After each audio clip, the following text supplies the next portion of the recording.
Is there a project or a dream you've been postponing because life is loud and self-doubt is even louder? If you answer yes, I'm inviting you to a free life masterclass that will help you turn your delay into daily action without burning out or waiting for perfect. If procrastination, perfectionism, or self-doubt have stolen your time this year, this less than an hour section will give you a plan, a voice in your corner, and a momentum you can feel. So save your seat now. Link in this episode show notes. Bring the project you have been avoiding. We'll build your first week of action together. Your future is calling. Let's pick up from there. Today's episode is especially for parents who feel like their evenings are spiraling into chaos, homework battles, screen time meltdowns, bedtime negotiations. But if I told you that there's one powerful shift you can make in your family's literacy habits that could help you reclaim 5 evenings a week, it's simple, it's doable, and deeply bonding. Dyslexia touches as many as 15 to 20% of all learners.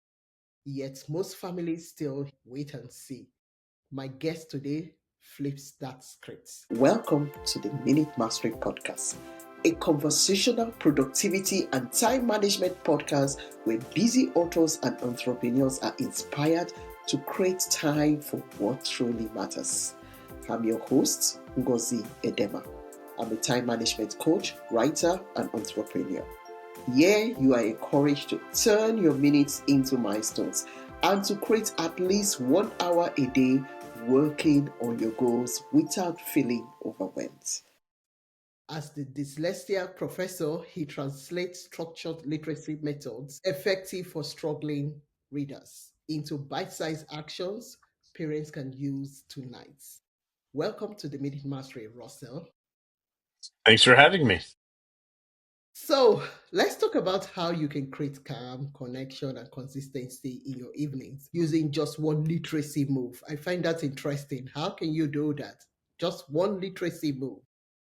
Well, the first thing you have to do is decide, is your child dyslexic or not? Parents don't want to go out and spend, $5,000 on a neuropsychological evaluation. Okay, so let's just first focus on determining that. Now, you said yourself that you have attention deficit disorder? Yes, I do. Yeah. Okay, let me ask you this question. First of all, what's your speciality? So this is how you'd approach your child to find out their speciality. It's a Saturday, they can do whatever they want. What would it be? So for you, what's your speciality? What are you really good at? What do you really enjoy doing? Well, I enjoy listening to music and reading books. Okay, give me who's your favorite book? Well, I am concentrating more on self help books. And the one that I've read so many times over in recent times is The Anxious Generation by Jonathan Haidt. I find that interesting because I'm working on something that has to do with the effects of screen time on children. And another one that I am reading again, which I'm never tired of reading, is Think and Grow Rich. I just started Okay. reading it, the audio version, just this past week. I've been very slow with that because I had other commitments, but I wanted to read it again because there was something happening in my life right now that I think that book will be very helpful with. Okay, so let me ask. So here's my question to determine if you're ADD, ADHD, or mildly dyslexia. Are you ready? Okay, I'm ready. When you're thinking about Think and Grow Rich, do you have ideas flying around your head at light speed? Key question, but with little to no organization. Sound familiar? Yes. Okay. Second question. This is to determine if you have severe dyslexia. I now know you have ADD, ADHD, or mild dyslexia. Now to go for severe dyslexia. I want you to imagine you wanted to type out something on Think and Grow Rich. You wanted to take some notes.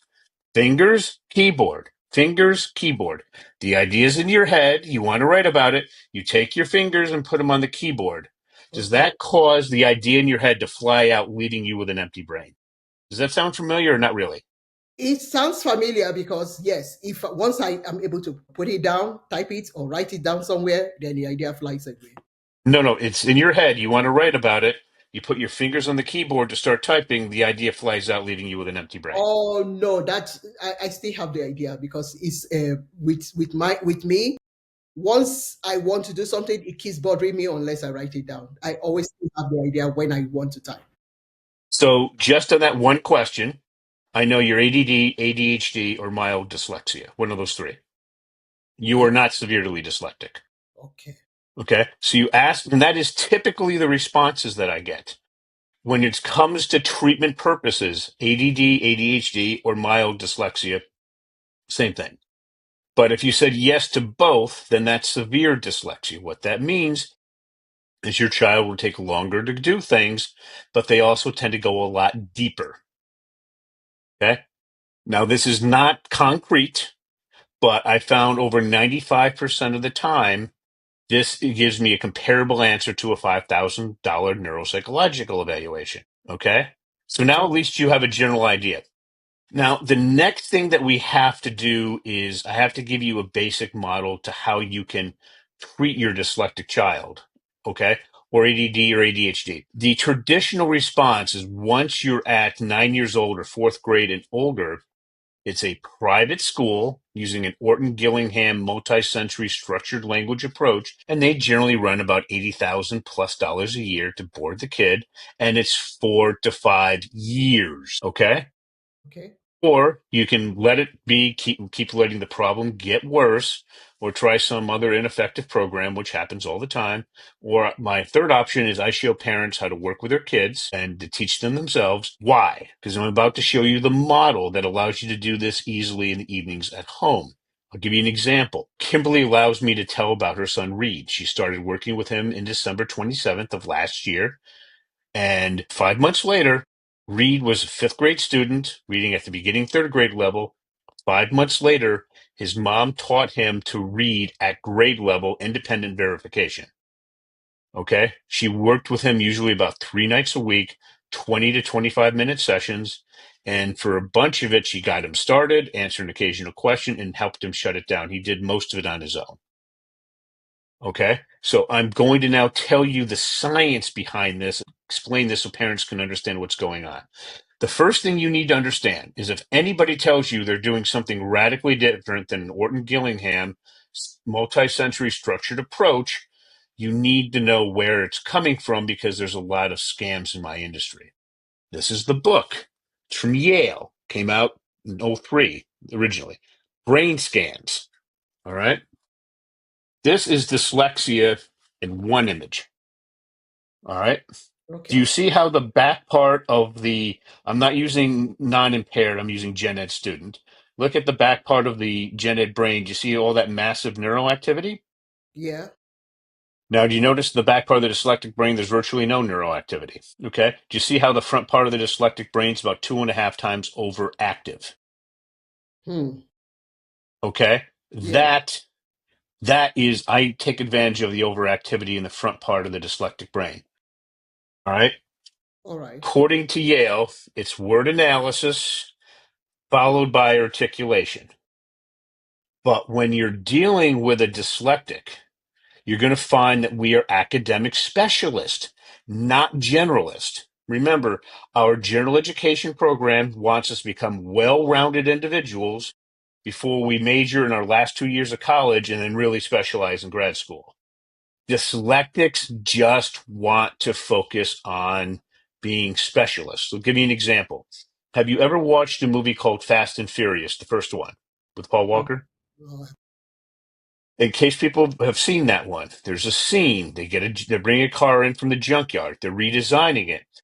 Paul Walker asked this genius kid, "Why are you not at MIT? You're a genius at this." He said, "I can do this really well, but I got ADD thing. I can't do the rest of it." Okay. So what's going on here is if you want to overcome your child's disability, the reading and writing concern, you have to focus on that overactive front part of the brain. And to start off with that, you have to find out their speciality. How you do that, can you ask them, it's a Saturday morning, you can do whatever you want. What is it? That's their speciality, their area of extreme interest and ability. Number two, We have to focus on not teaching them from the general to the specific. We have to teach them from the specific to the general.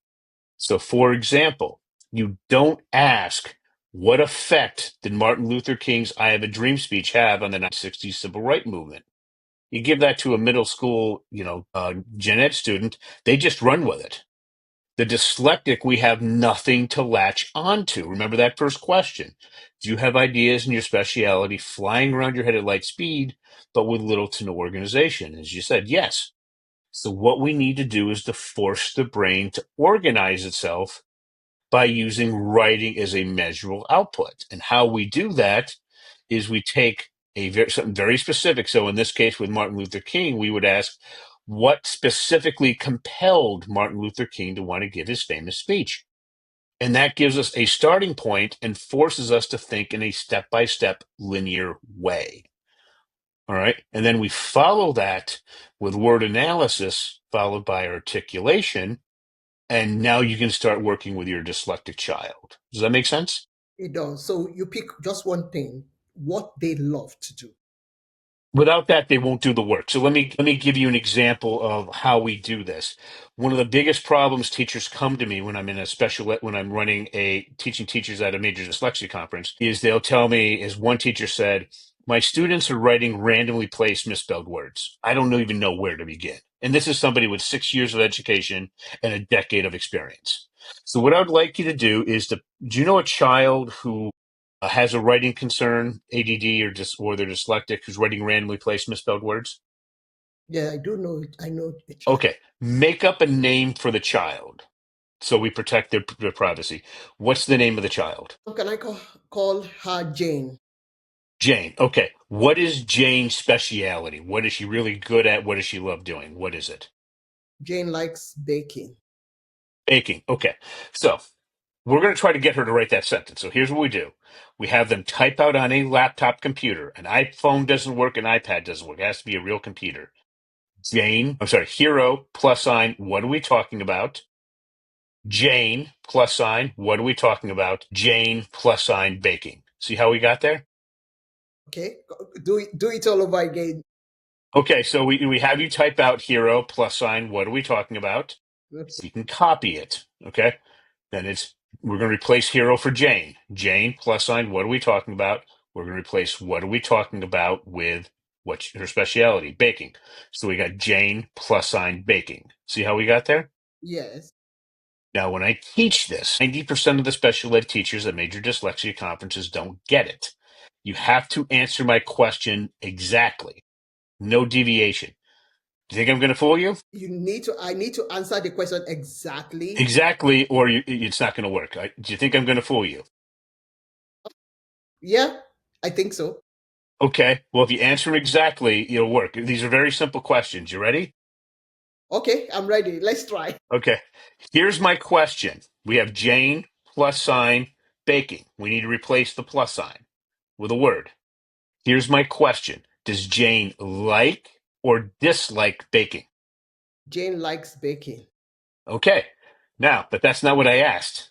Oh, As an educated person, you automatically added the S to likes and put it into the sentence.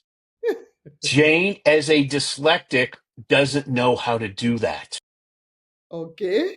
So when we try to figure out how to add the S, what Orton Gillingham, and why do I keep coming back to this? Because this is what the wealthy have been using since the 90s. If Bill Gates had a dyslexic kid, that's what he would be using. All Okay. right. So how do we get Jane to add the S to likes? They use seeing, touching, hearing, every multi-sense they can. It takes a parent 2 years to become certified in this approach after a bachelor's degree, and it costs $11,000. The exact opposite of what your podcast is all about. I'm going to now show you how to do this in the next 2 minutes. Okay. Okay. Here is the assumption I have to make. The child speaks proper English. So as a Okay. general rule, if the parent speaks proper English, so does the child. All Okay. right. Your English is first rate. Your children's English, I can almost assume 100% is first rate.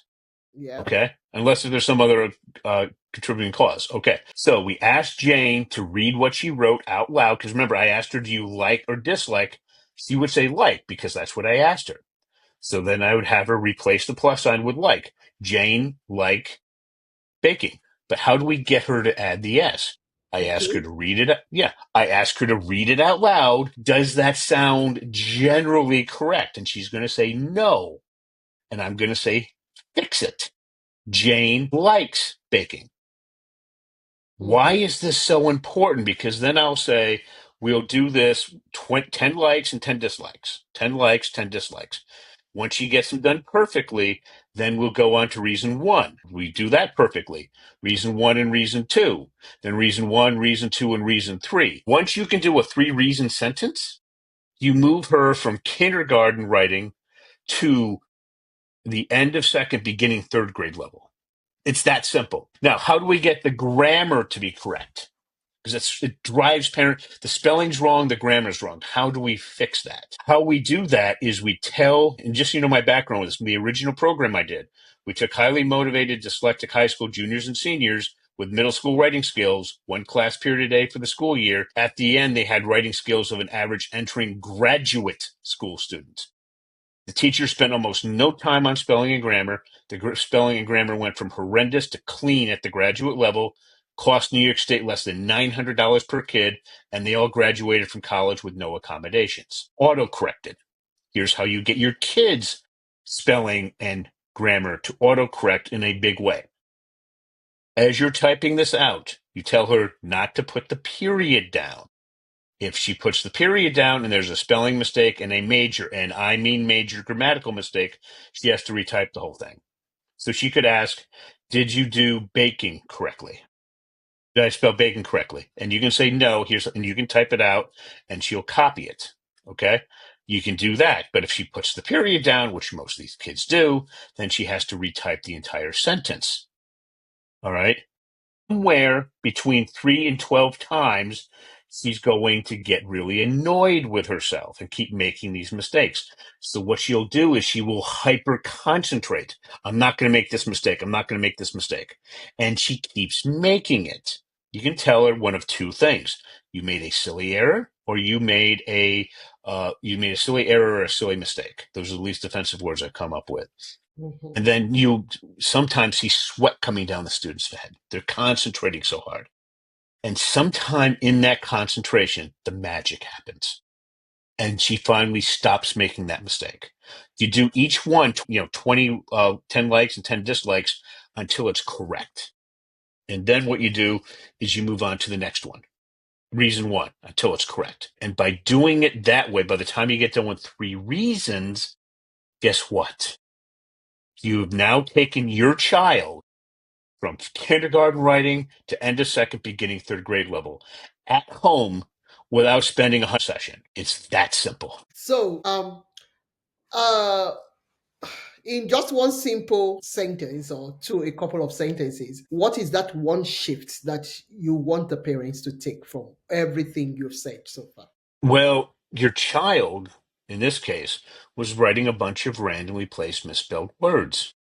Their teacher, with probably a master's degree and years of teaching experience, has no clue what to do. I just showed you how to take your child and bring their reading and writing level up grade levels. Because here's a little hint. If the child can write the word, they can read it. You see, I don't teach reading. I teach writing. They can write it, they can read it. And I follow that three-step model: speciality, specific to the general, word analysis followed by articulation. You see, like or dislike is a very simple form of word analysis. After the word because is articulation. That's how the dyslexic brain is designed. So, as we were talking before the podcast, I asked you, what sport are you really horrible at? And what did you tell me? Basketball.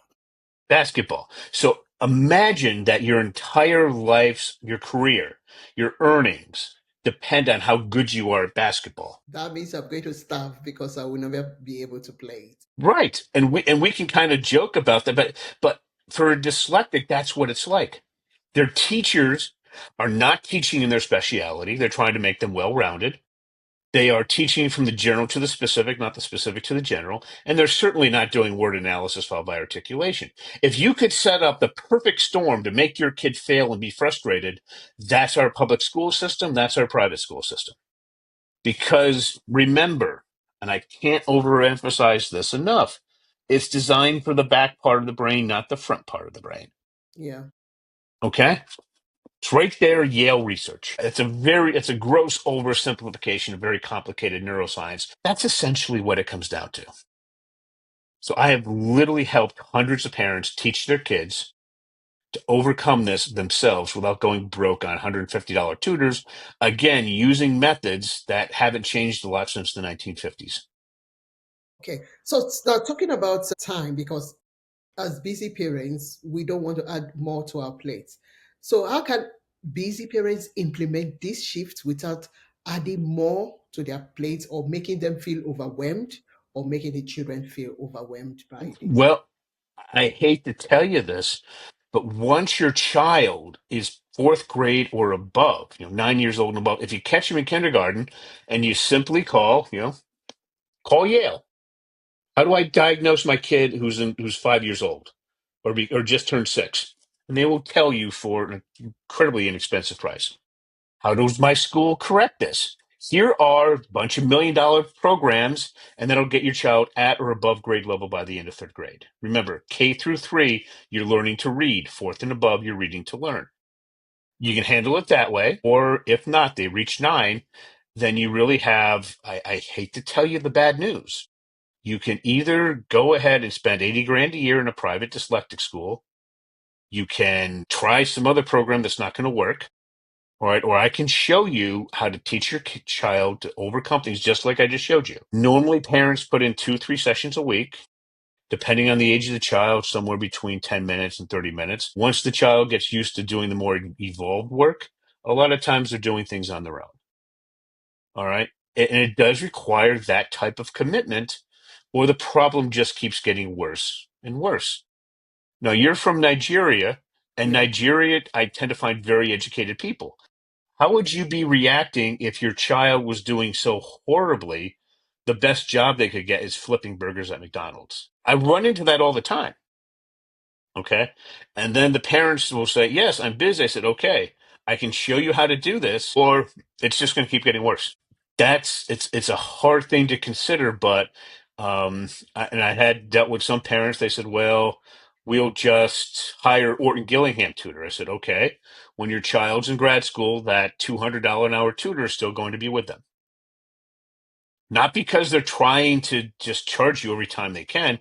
It's because in that approach, the older you are, the longer it takes to pick up because you have to go back to kindergarten and relearn everything. With what I'm teaching you in the actual format, I use a book called The Craft of Research from the University of Chicago. It was designed for PhD students who don't know how to write research papers at the advanced level. It's context, problem, solution, and the solution is you come up with something original to say. I've dropped that to fourth grade. So I will have students finishing this program who are writing papers far beyond what their older siblings can, and most of them are fighting to be valedictorians. Okay. So what are some common mistakes parents make when they are starting out with this? Well, they first notice the problem, and then they wait. The longer you wait, the harder it is to fix with traditional remedies. All right. And I have seen parents wait until high school and then they found out that their child has no ability to go to college. I mean, I went to college with a first grade reading and writing level. I finished college with that. And then I learned to read by going to law school to audit contracts and property. And I solved my reading problem within a month. Okay. It's a journey you really don't want to push on your kids. Okay. So can this work if you're helping a child learn to read? The child also must be on board with you. So if a child is resistant to reading or struggles with literacy, can this also help with your system? Yes, but you have to focus on speciality. So let me give you an example. This is my most successful student. This is the book she chose. 900 pages, won the Pulitzer. This is designed for 10th grade to first year college level. Her name was Casey. She was end of fifth grade, 10 years old. Her birthday was in the summer.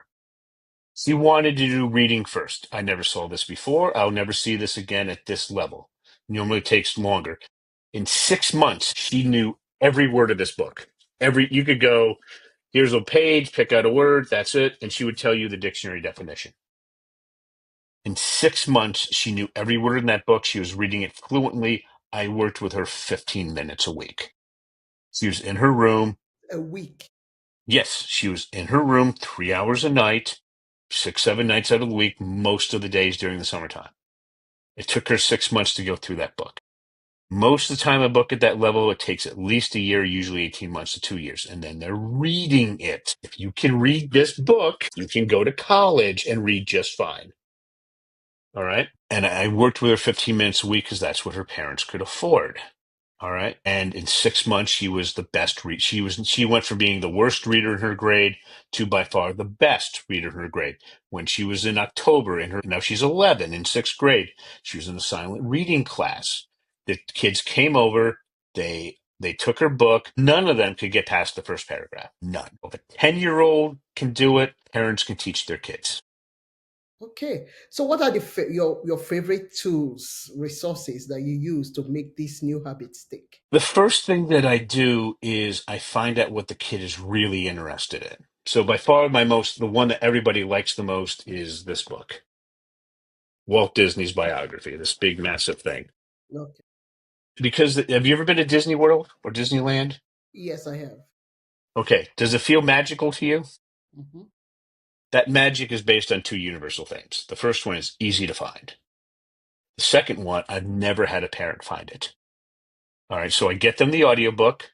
I get them the real book, and then I have them listen to the audiobook while following along with their fingers. You can slow down the audiobook, and then we ask them a very specific question. What does the hero want to do? Doing those three things takes that chaos that you have in your head and reduces it 70 to 80%. So as I've worked, I started one girl off. She doesn't want me to use her name, but it's a fun story. I started her off in that book at 10. This book is designed for 11th and 12th graders. 2 years later, I asked her mom to find the two universal themes. She found the first one easy enough. Mom has a master's degree. Dad has a master's in business. She couldn't find it. And her 12-year-old daughter goes, Mom, it's right here. And the mom's like, I've read that so many times and I missed it. I said, well, your 12-year-old daughter now has better comprehension than you do. Did I do my job? Yes, you did. Okay. And now she knows classic Disney, the magic, those two universal themes, and she eventually interned for Disney. What that allowed her to do was to say, if Walt were here, these are ideas he would probably come up with. And if one of those ideas is worth 10 million bucks or $1 million, not bad for a kid. I'm just saying should have that ability. So that is like I said, dyslexia comes across like a cold. A cold is a problem with some stuff in your chest. A runny nose is a symptom.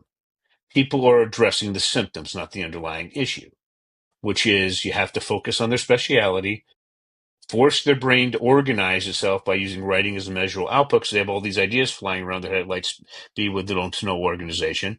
And how we do that is word analysis followed by articulation, because right here in the book, okay? It's literally that simple. And it's the exact opposite of what schools are doing. Good. So, where can this audience find you, and what do they hope to get? Mind you, you've promised to leave like a course, or is it a course or a PDF file that they can go Yes. through? So if parents just go to dyslexia classes, plural, dyslexiaclasses.com/the minute mastery. So dyslexiaclasses.com/the minute mastery. They fill out a short form and you download a document, the 3 reasons your child's having trouble in school due to dyslexia and how to get past it. And then what that does is you go to my online calendar. We set up a 15 to 30 minute discussion between me, you, and your child. And here's the key thing. I need to get their permission. No permission, This doesn't work. So I asked them those two questions and I get this look. How did you know? Nobody knows about them. I said, you think you're the only one. Okay.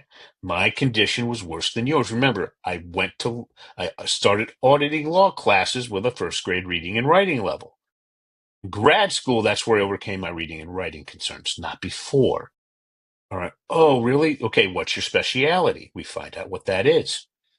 We get their book, their audio book. I show them about teaching specific to the general, word analysis, followed by articulation. Is this how you want to learn? The vast majority of the time, the answer is yes. If it's no, I'm not the person for you. And then it's simply a matter of talking to the parents. Yes, you are going to have to put some effort into this, but it's relatively minimum. Once you get your child going, especially the older they are, the more they can do on their own. A lot of times they're doing things on their own. Casey did the whole thing on her own. Her mother never had a clue, but that's quite unusual. Thank you very much for coming to the Minute Mastery, Russell. And thanks for having me on. I really appreciated it.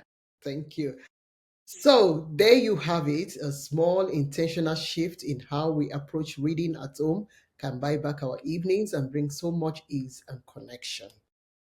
Whether it's a 15 minutes of shared reading, a quiet story hour, or a screen free bedtime routine, literacy can become your secret weapon for peace. If you're ready to start, check out the free reading routine template in this episode show notes. And don't forget, minutes matter. Let's turn them into milestone, one peaceful evening at a time. Thanks for tuning in to the Minute Mastery podcast. If you found this episode helpful, please share it to someone who could use more time in their day, and remember to subscribe and leave us a review. Until next time, you are in control of your time and you've got this.